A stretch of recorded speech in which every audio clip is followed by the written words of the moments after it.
Này là chỉ thích con tập sự thôi nhá. Con cứng thì em thích.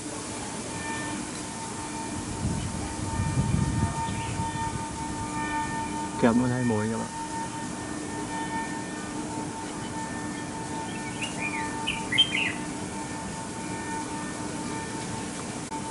Chết rồi.